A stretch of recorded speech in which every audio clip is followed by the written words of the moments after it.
शीर्षक तलाक, जब रूह का रिश्ता टूटता है। लेखक कंटेभाई राठौड़, बादामिया। लेखक परिचय। भावनाओं को शब्द देने वाले, रिश्तों की टूटन को कलम से संवारने वाले और मानवता की सेवा को जीवन का धर्म मानने वाले कांतिलाल राठौड़, बादामिया एक संवेदनशील हृदय के लेखक हैं, जिन्होंने न केवल जिंदगी को जिया है, बल्कि जिंदगी को समझाया भी है। प्रस्तावना। रिश्ते टूटते नहीं, बिखरते हैं। वे चटकते नहीं, धीरे धीरे अंदर से गलते हैं। कोई एक दिन नहीं होता जब तलाक हो जाता है, वो तो सालों से रिश्ते में जहर घुल रहा होता है, चुप्पियों में, अनकहे शब्दों में, सुनी आंखों में और बिन बोले आंसुओं में। जब एक दिन किसी एक की हिम्मत जवाब दे जाती है और जुबान से निकलता है, चलो तलाक ले लेते हैं, तभी नहीं, बहुत पहले ही रूहें अलग हो चुकी होती हैं। तलाक सिर्फ कानूनी मोहर है, उस अंत का जो पहले ही हो चुका होता है। पर क्या तलाक एक समाधान है या एक सजा? कभी कभी तलाक का मतलब होता है जीते जी मर जाना। मुख्य कहानी तलाक, जब रूह का रिश्ता टूटता है।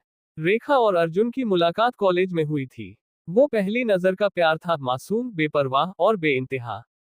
दोनों की सोच अलग थी, पर दिल एक दूसरे की धड़कन पहचानते थे। परिवारों ने विरोध किया, पर प्यार ने जीत हासिल की। उन्होंने शादी की और एक नया संसार बसाया। शादी के पहले सालों में सब कुछ खूबसूरत था। हर सुबह एक दूसरे के चेहरे पर मुस्कुराहट लेकर आती, हर शाम साथ गुजारने की चाह।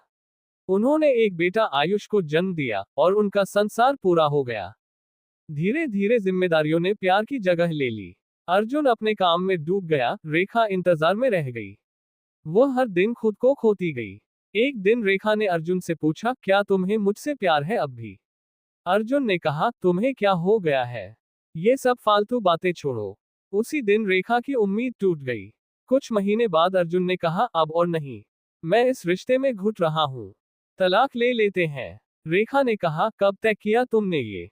और अर्जुन चुप रहा। उस रात रेखा अपने बेटे को सीने से लगाकर सो गई। अब माँ बच्ची बन चुकी थी, जो उजड़ चुके आंगन में सिसक रही थी। तलाक एक दस्तखत नहीं है, यह एक रूह की चीख है। ये बच्चों का टुकड़ों में बढ़ जाना है, त्योहारों का फीका पड़ जाना है।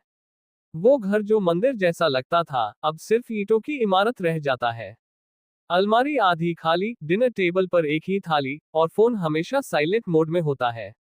बच्चे तलाक नहीं समझते, वे सिर्फ जुड़ेपन को महसूस करते हैं। समाज तलाकशुदा महिला या पुरुष को अलग नजर से देखता है, जैसे कोई गुनाह हो गया हो। सीख 1, संवाद जरूरी है। जितनी बार बातें की जाएं, गलतफहमियां उतनी ही दूर होती हैं। 2, समय दीजिए। रिश्ते पौधों जैसे हैं, उन्हें रोज थोड़ा वक्त, थोड़ा प्यार और थोड़ा ध्यान चाहिए। 3, अहंकार छोड़िए। रिश्तों को तोड़ने में क्षण लगता है, पर उन्हें फिर से जोड़ने में वर्षों लगते हैं। 4, बच्चों को मत भूलिए, वे सबसे ज्यादा टूटते हैं। उनके बचपन से उनका भरोसा मत छीनिए। 5, प्रेम की जगह बनाए रखिए। अगर प्यार कम भी हो जाए, आदर बना रहे तो रिश्ता चल सकता है। तलाक वो सजा है जो जिंदा रहते हुए आत्मा को मिलती है।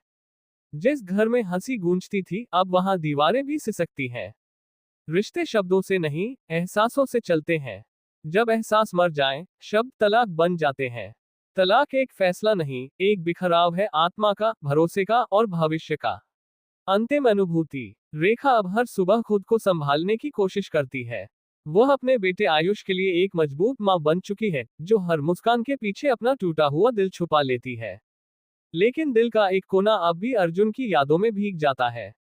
दिल टूटना, लेखक कांतिभाई का एक भावुक आर्तनाद। कभी जिस रूह को अपने अंदर महसूस किया था, आज उसे याद भी डराती है। तलाक ने न सिर्फ दो लोगों को अलग किया, बल्कि कई सपनों को अनाथ कर दिया। हर रिश्ते की कब्र पर सिर्फ एक पत्थर होता है, कुछ कहा नहीं गया, कुछ सुना नहीं गया। बुक लेख का उद्देश्य। ये कहानी सिर्फ रेखा और अर्जुन की नहीं है। ये हर उस आत्मा की कहानी है जो रिश्तों में अपनी पहचान ढूंढती है, और जब रिश्ते टूटते हैं तो केवल दिल नहीं, पूरा अस्तित्व कांप उठता है। इस लेख का उद्देश्य तलाक को सही या गलत ठहराना नहीं, बल्कि उस पीड़ा को उजागर करना है जो कानून की भाषा में दर्ज नहीं होती। अंतिम शब्द। शादी दो दिलों का मेल है, तलाक दो रूहों की विदाई। एक साथ जीने का सपना था, अब अलग अलग सांस लेना ही सच है।